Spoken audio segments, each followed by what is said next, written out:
disa kanë qenë fazë më të avancuar, sepse edhe dëmi nuk shkaktohet në nivel të njëjtë, varet prej fazës zhvillimit pemëve. Nëse kanë qenë në fazën e formimit frutit, dëmet janë më të mëdha.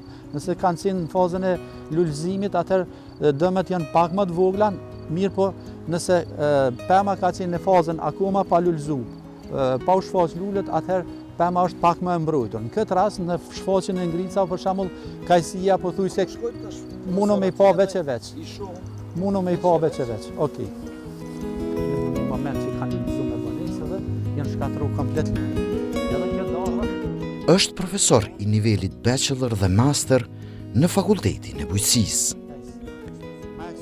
Vahid Avdiu ka monitoruar pothuajse të gjitha llojet e pemëve në mbar territorin e Kosovës, e po ashtu edhe pothuajse të gjitha llojet e pemëve të cilat gjenden në fermën e Fakultetit të Bujqësisë në Prishtinë.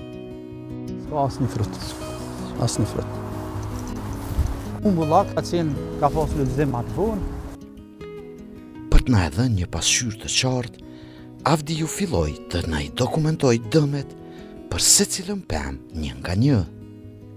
Këto dëme janë shkaktuar nga temperaturat e ulta në muajin prill dhe në muajin maj. Krahas qershisë, kajsia dhe dardha rezultojnë si pemët më të dëmtuara.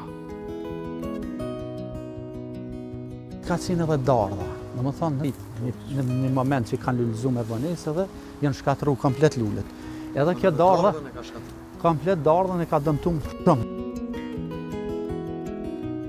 Avdiu na sqaron se pemët që janë dëmtuar më së shumti janë ato që kanë pasur lulëzim të hershëm. Ne pemët i ndajmë në disa grupe, në pemët farore, ku bën pjesë molla, dardha, bën pjesë ftoj, mushmolla, vatha. I ndajmë në grupin e pemëve bërthamore, ku bën pjesë kumbulla, qershia, vishnja, kajsia, pjeshka, nektarina e tjera. Zakonisht më të ekspozume janë ato që lulëzojnë më së hershmi. Këtë rast, si pema që lulëzon më së heri është kajsia. Këtu jemi afër një trupi të kajsisë.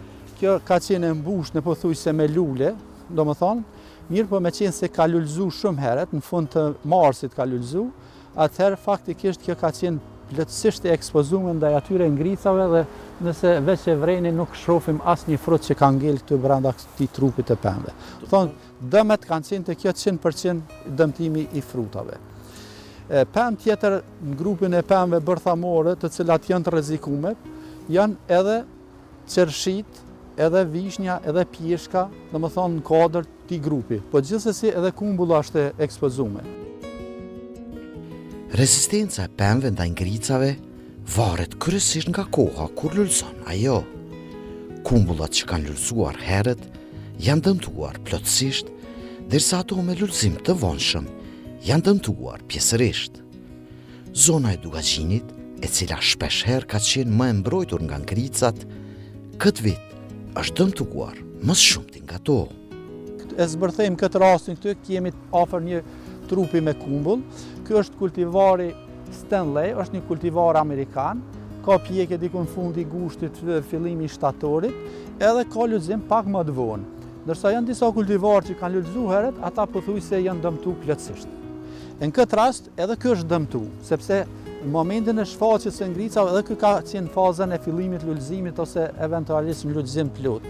Megjithatë, një pjesë e luleve kanë ngel të pa ekspozuar shumë, edhe siç po shihet kanë ngel një pjesë e frutave, jo e vogël, domethënë ka pothuajse fruta jo në mënyrë mjaftueshme, po gati se mjaftueshme. Disa pjesë janë dëmtuar më shumë, por megjithatë kanë ngel fruta. Po dhe frutat po duken pak si të vyshkun, si të rrokun ashtu. Jo, disa fruta kanë pas probleme të tjera, domethënë janë në aspektin e mbrojtjes, mirë po ka dhe raste që ka mundësi me u dëmtu prej ngrica. Ka raste që mundën me u dëmtu, mu deformu fruti. Ky mund të jetë një dëm i shkaktuar nga ngricat, mirë po raste tjera mund të ketë dëmtues ose ndonjë problem tjetër, s'është polenizuar mirë dhe frutat binë, është koha e ramjes së qershorit, një pjesë e frutave të paformuar mirë veç binë. Po tash kjo kumbull, nëse shkon në mbjellje me një vis tjetër, domethënë sa janë mundësitë që është shkatëruar edhe edhe ky lloj nëse është në vise pak më të lartë. Po, domethënë përveç faktorit gjenetik që e përmena që lidhet me kultivarin, me llojin e pemëve tjera, lidhet edhe me mikroklimatin. Sikur të kishte qenë kjo kumbull në një zonë ku ngricat kanë qenë më të ashpra, se në bazë disa informacioneve që marrim nga ferment, nga disa zona ka qenë në prill ka qenë edhe deri -8, -9 gradë. -8, -9 gradë janë fatale për bimët. Në ato zona kanë janë dëmtuar disa kultura që janë edhe më të qëndrueshme se sa kumbulla. Mos flasim për kumbulla. Cilat zona janë këto? Zakonisht janë zona me mikroklimat, me zona të ulta afër pellgjeve të lumeve, ku qëndrojnë më tepër masat e ajrit. Aty dami është Dami akoma më i madh. Mirë, po këtë vit thash edhe më herët, zakonisht zona Dugaxhinit ka qenë më mbrojtur në përgjithësi prej këtyre problemeve, domethënë janë shfaq më rrallë këto probleme.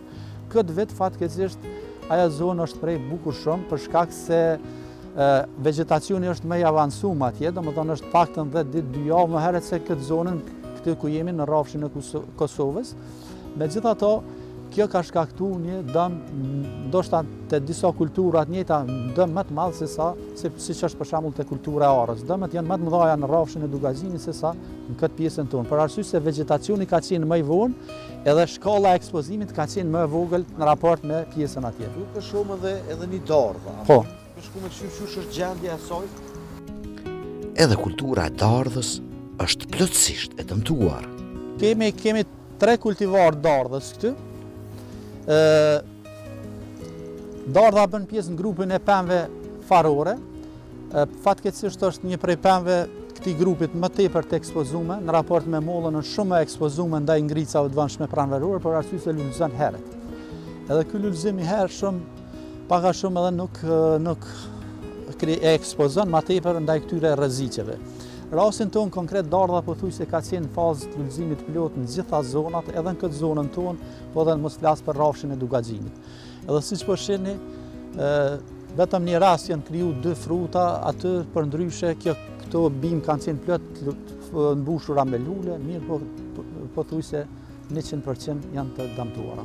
Fatin pothuajse të njëjtë Njëjtën me kajsinë edhe me pjeshkën ose me disa kultura që kanë qenë më të ekspozuara. Tash, cilat pemë tjera janë këtu që me Po kemi edhe qershi, kemi edhe vishnje, domethënë janë afër, kemi vishnjen këtu, qershin, ka pak edhe hardhit rrushit. Te kultivari i vishnjës, dëmet janë mjaft të larta.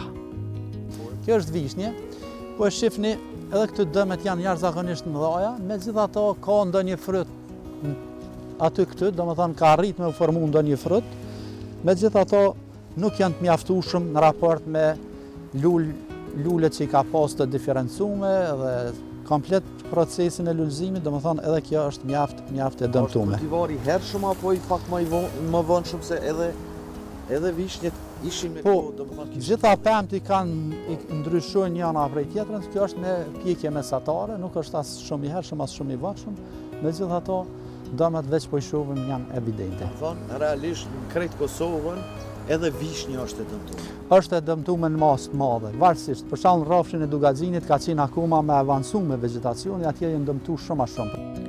Derisa qershit janë dëmtuar plotësisht.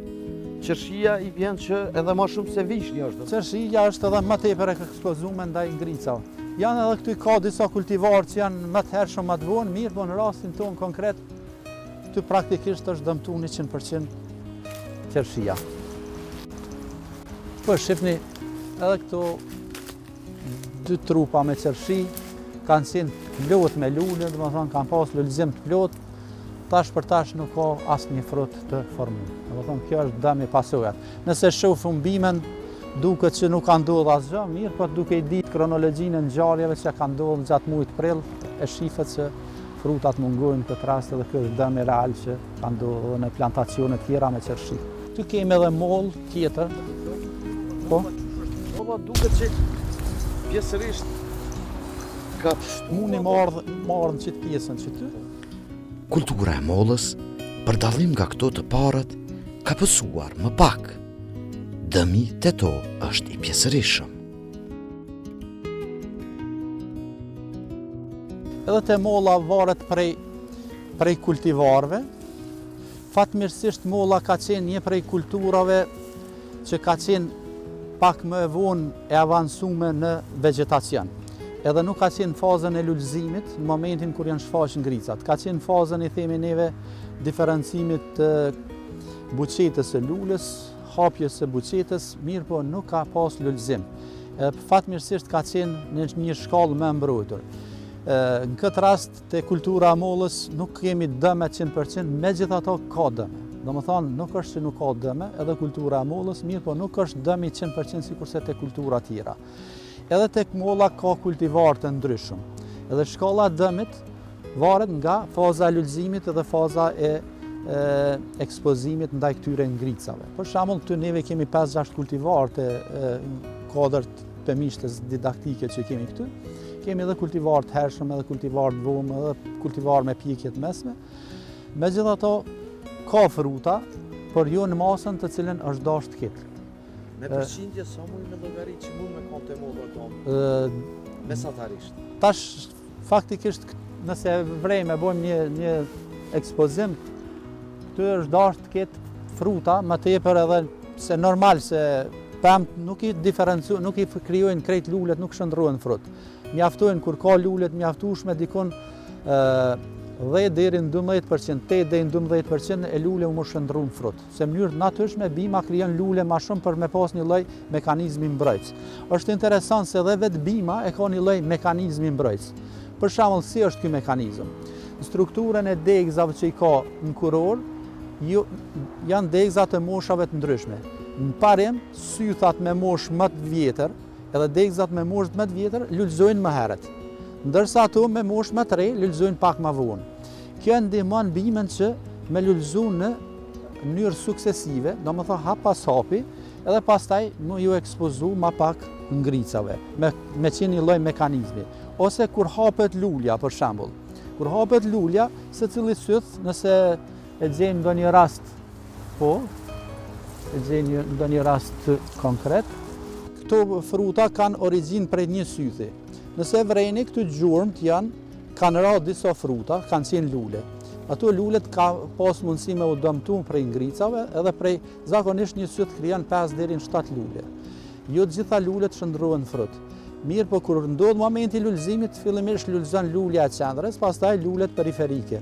Edhe kjo i krijon një lloj kuë që mos me lullëzu gjithat për një herë, që me ekspozu gjithat dëmet në mënyrë për një hershme. Një pjesë nëse dëmtohen, tjerat ngelen mrapa. Domethënë kjo është mekanizmi natyror i mbrojtjes, domethënë nga këto dukuri jo të zakonshme. Një lloj strategji.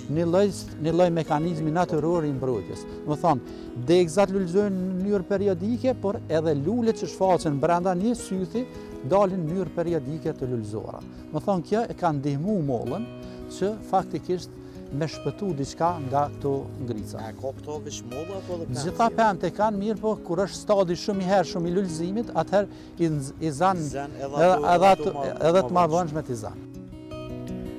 Dëmet nga temperaturat e ulta të muajit prill dhe maj nuk mungojnë edhe te kultura e rrushit. Me qenë se është profesori Bedri Dragusha, kompetent edhe asistenti Sami Kryziu, po me qenë se jemi këtu, të i thamë disa fjalë, nuk është diçka. Na po e vrejmë se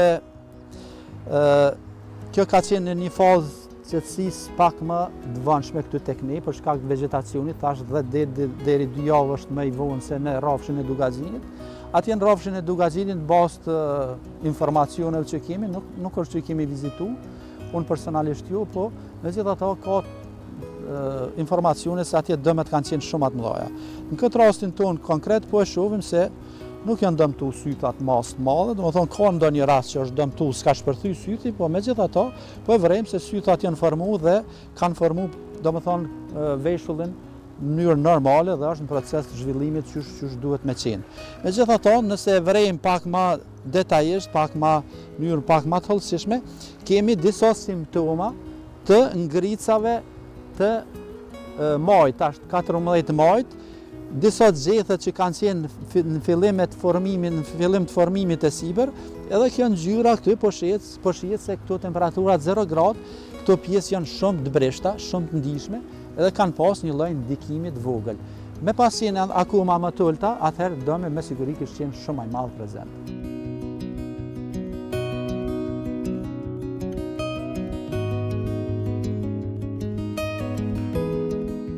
Profesor Avdiu na shpjegon se këtë vit, pemët e kultivuara në vendet afër lumejve dhe pellgjeve kanë pasur dëme më të mëdha nga i ftofti i muajit maj në krahasim me atë të muajit prill. Dëme më të mëdha gjatë muajit maj kanë pasur edhe pemët që janë kultivuar në lartësi më të mëdha mbi detare. Zakonisht tash në zonat mikroklimatike ku ka afër lumeve, ku ka pellgje, ulësira, aty kanë qenë nën 0 gradë Celsius.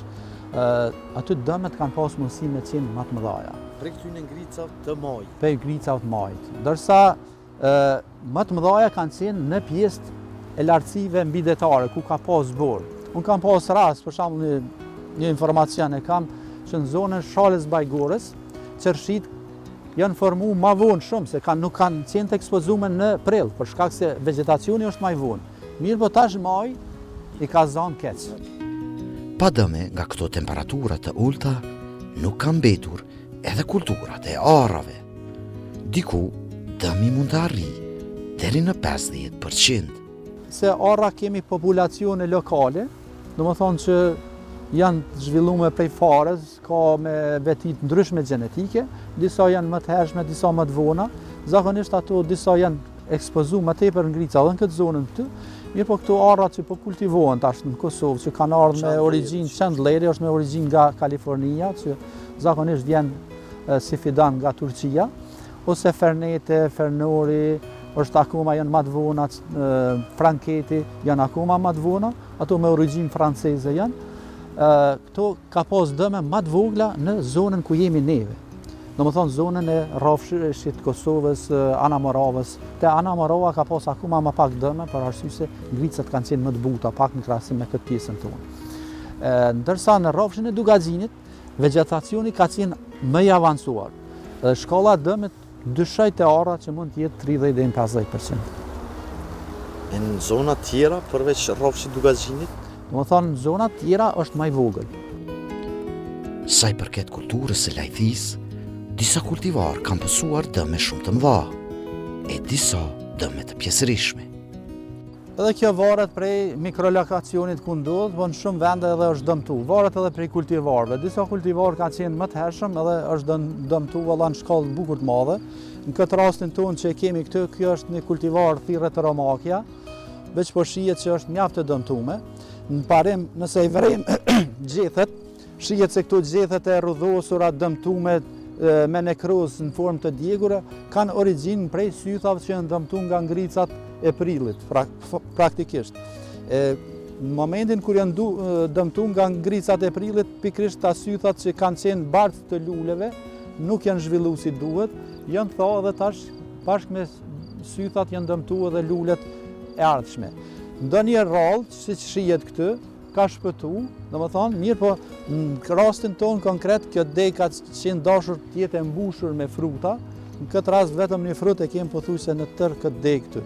Atë paktën ka desht me qenë të 30 fruta minimum. Ftofte a e ka dështuar edhe polinizimin e saj. Po shiqë, te polinizimi automatikisht, në momentin kur s'ka kushte, kur bin temperaturat, nuk ka kushte me fluturu blet, do më thonë kjo është mënyrë indirekte, nuk ka polinizim. Ana tjetër është dëmtohen edhe organet pjalmuse të lulës, në këtë rast thekët edhe pistili. Edhe vetë kokrat e polenit e hupin atë aftësinë mbirëse, mirë po edhe kreza e pistilit që veç i pranon ato edhe bëhet plënimi i lulës, praktikisht dëmtohet fizikisht edhe nuk ndodh procesi polenizimit. Profesori Avdiu na shpjegon se dëme nga të ftohtit këtë vit ka edhe në disa zona të Turqisë. Para 2 javë ishën në Bujanovc, atje nuk ishte pas fare ngrica. Varet qysh kanë ardhur rrymat ajrore dhe qysh e kanë përfshi zonën, domethënë Ballkanin. Në Turqi ka pas probleme të mëdha, domethënë kanë pas një takim, një rast kam qëndruar me dikon në takim, edhe atje ka pas temperatura deri -11 gradë Celsius, dëmet kanë qenë fatale për shumë kultura. Për të arritur deri te të dhëna më të sakta të trendeve klimatike, si për profesorët e po ashtu edhe për studentët, profesor Avdiu na shpjegon se përdorin stacionet meteorologjike ku në këto hapësira të fakultetit tashmë e kanë montuar të dytin. Ai na e jep edhe një kronologji të shfaqjes së ngricat të vonshme pranverore në vendin ton nga koha e pas luftës së fundit. Po flasë në bazë përvojës atyre që i kam regjistru dhe i kam pavën që nga pas lufta, në vitin 2004 janë shfaqë temperatura minus 9.0, do më thonë dikun minus 2.3 me 25 maj. I kemi pas ato, diku ju kujtohet kur janë dëmtu patatet e mbilla të lavërtare, mirë po dëme ka pas edhe të pemë. Pastaj në vitin 2011, prapë në maj janë shfaqë me 11 maj, janë shfaqë ngrica të vonshme pranverore, do më thonë që nuk është e zakonshme për muajin maj. Edhe këtu kanë lënë dëme dhe kanë kriju pasojat varësisht prej mikrozona ku dikun shfaqen më shumë, dikun më tepër.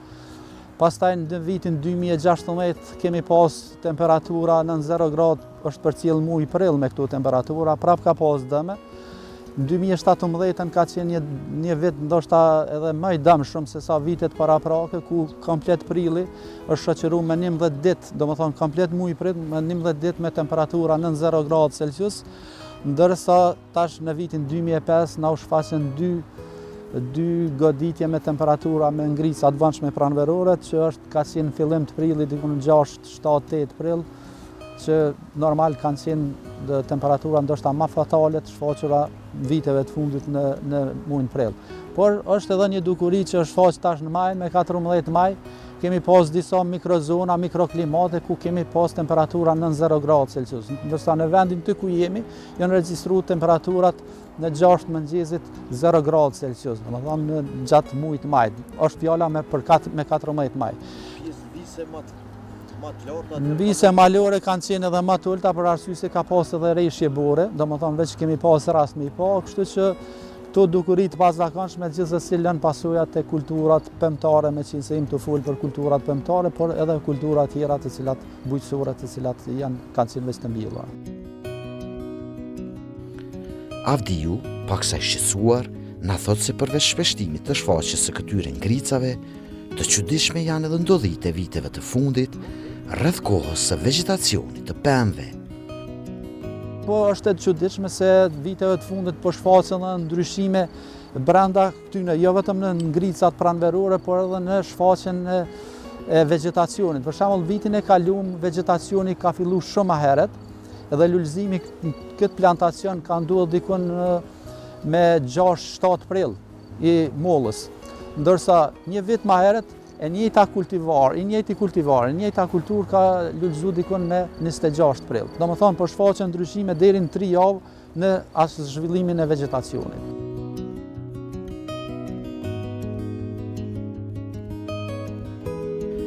Pa dëme, edhe pse dukshëm më të vogla, ka temperaturat e ulta gjatë muajit prill dhe maj, nuk ka mbetur as sektori i perimtarisë. Ngricat që kanë para një kohë, a kanë pas impakt, po flasëm? Sigurisht, këtu kemi, kur ta shohim katin e parë domatës, kemi edhe mungesë të frutave, ose kemi 1-2 fruta të lidhura. Natyrisht, siç do të thash, mund të kemi dështim të luleve ose abortim frutave, por mund të kemi edhe kufizim të futjes së insekteve, sepse tek domatja që kemi pjalmimin e kryqëzuar, polinizimin e batin insektet, ose era, edhe kur të ftoft ka i mbyllin serat dhe aerosja ose bartja e polenit mund të jetë më e vogël në mënyrë që fruti të lidhet. Dhe këtu veç duket, siç edhe e thash, edhe vizualisht mund duket që kemi një numër më të vogël të frutave në katin. Efektet e tyre po na i shpjegon eksperti i bujqësisë Besim Sahiti. Ai na thot se fat i madh përballë kësaj fatkeqësie në vendin ton ishte koha e kultivimit të perimeve. Tek ne, në muajin prill, perimet kultivohen kryesisht në ambiente të mbrojtura. Damat që mund konsiderohen që kanë mund të rrjedhin për pasojë e temperaturave të ulta, kryesisht ka pas tek disa zona që mbjellet janë bërë më herët, ta zonën e Mamushës dhe disa fermer më intenziv që mbjellit i bojnë më herët, pavarësisht që konsiderohen ambientet mbrojtura ose I merë në fjalë, bëjnë edhe masa shtesë, i vendosin disa tavane me një foli dytë ose mbulimi me agrofoli poshtë, prapë se prapë, damat kanë qenë evidente, veçanërisht në periferi të sierrave, si dhe damat në kuptimin fiziologjik të bimës. Sa mund me llogarit që ka bu dam, me një përqindje të parafort? Sa mund me thonë? Fermerët cilët kanë qenë kujdesshëm dhe kanë një traditë të kultivimit të perimeve në vendin Dovra, sepse ngrisët e tilla nuk kanë vit i parë që janë ataku kulturat perimore se kulturat tjera në ambient hapur që sigurisht damat janë shumë më të mëdha, kanë bërë disa masa preventive dhe zakonisht damat, siç edhe thash, në periferinë e sierrave kanë mund të jenë të disa rende sepse temperaturat e ulta kanë atakuar në radhë parë periferinë ose aty ku është temperatura më e ulët. Mirë po, vizualisht damat nuk konsiderohen të mëdha në sektorin e perimeve. Përkundër që dëmet në aspektin vizual nuk duken të mëdha, eksperti Sahiti thot se dëmet e bimet janë shkaktuar në aspektin fiziologjik, pra në fuqitë prodhuese të tyre. Në aspektin, ne e quajmë aspektin fiziologjik, veçanërisht tek mamushat që kemi pas kultura të mbjellura më herët që ka filluar procesi i gëzimit, tek tomatja ose tek trangu, damat mund të konsiderohen më të mëdha, sepse kemi në raste të tilla mund të kemi abortim të luleve, mund të kemi abortim të frutave, mund të kemi nga temperaturat e ulta, sepse nëse temperaturat binë nën 5 gradë plus Celsius, disa procese ose aktivitete fiziologjike në kulturat perimore mund të prolongohen dhe ato mund të shkaktojnë strese ose prolongime në proceset e ardhshme fiziologjike që pasojnë me lulëzim, me frutifikim e kështu me radhë. Do të thonë, edhe pse nuk shihen me sy me njëherë në fillim, damat mund me kanë të më vonshme. Sigurisht, damat mund të interferohen më vonë, jo shumë të matshme nga ana e fermerit, por ta zanë, nëse trangulli ka qenë i mbjellur në serë, kasërvecë apo trangull, dhe ne kemi 1 apo 2 aborte të lule, ose të fruta, dhe nëse në dhjetari vendosën 2500 bimë, që afërsisht mund të vendosën këto 2500 deri 3000 bimë, herë një frut, herë 200 gram për frut, natyrisht mund duket edhe dami ekonomik që nga fazat e para. Për të ballafaquar me këtë problem, ndërmasa që Sahiti u sugjeron fermerëve në vitet në vazhdim, është përdorimi i brumbujve dhe bletëve në ambiente të mbrojtura për polenizim. Se bletë polenizues të cilat blihen dhe vendosen në për parcelat ku kultivohet domati, ne janë obligative, sepse ato du ta kryjnë punën e vetë. Sepse bletët polenizuese, për dallim për bletës nga natyra që mund futet, operojnë edhe në temperaturën 5 shkallë Celsius, që insektet tjera nuk mund të hyjnë të lëvizën. Dhe në rastin konkret, fermeri duke mbyllë serrën dhe duke mos vendos, duke mbyllë serrën për shkak se temperaturat janë të ulta dhe duke mos vendos brumbuj brenda, e ka kufizuar partjen e polenit që nëpërmjet kësaj bëhet edhe lidhja e frutave.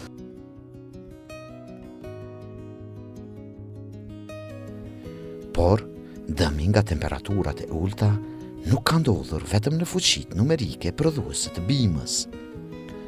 Rënja e temperaturave ka shkaktuar strese të cilat kanë ndikim në aktivitetin fiziologjik të bimës.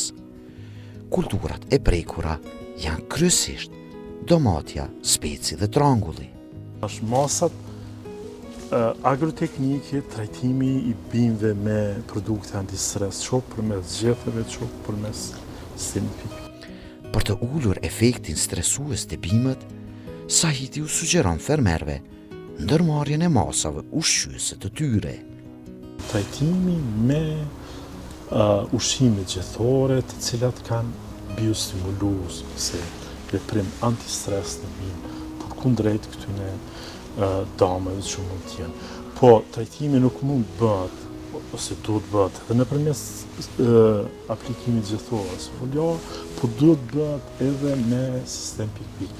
Fatmirësisht, teknologjia në shtetet e botës, shtetet më intenzive ose që kultivojnë pronari intenzive, ka ecë atë shumë se që kemi produkte shumë mira të cilat në një formë ose në një periferike e ndihmojnë ose direkt ata nga mirë, ndihmojnë edhe bimën për kundrejt këtyre telasheve që kanë ja temperaturë të ulta. Ndryshimet klimatike, të cilat tash e disa vite janë evidente edhe në vendin tonë, Sahiti thot se duhet që të shtyjnë fermerët të ndërmarrin disa masa paraprake për përballje me uljen e temperaturave. Ne në Kosovë, me 99% rasteve kemi serat pa ngrohje.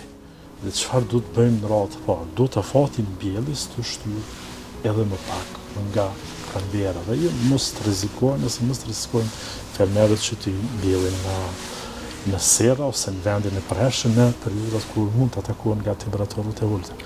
Pastaj janë masat agroteknike, si quajmë ne. Disa fermerë, si që thashë dhe paraprakisht, bëjnë hapa adekuat. Në këtë rast ne kemi një foli, rasti konkret ku jemi, si një foli lartë. Një po fermerët e tillë vendosin edhe një foli të dytë, tavanet quajnë në mënyrë horizontale, si dhe natyrisht bimët janë më të vogla, vendosin edhe agrofoli birende ose mbi bimë. Dhe secila nga këto masa ose nga këto hapa që këta mundin ndërmirin e ngrit temperaturën plus 2 gradë Celsius. Dhe vetë folia mund të banë diferencë, folia kryesore për 5 shkallë Celsius dhe e kemi plus 2 me tavan, plus 2 me agrofoli, dhe dhe në hapa konkret të thjesht, të lirë, jo me një kost të lartë, që fermerët duhet të ndërmarrin në rast të tilla. Krahas uljes së temperaturave në pranverën e vonë, në vendin tonë, fermerët po ballafaqohen edhe me ngritje të mëdha të temperaturave gjatë verës. Ballafaqimi, Sahiti thot se krahas ujitjes duhet të bëhet përmes ushqimeve adekuate të bimëve.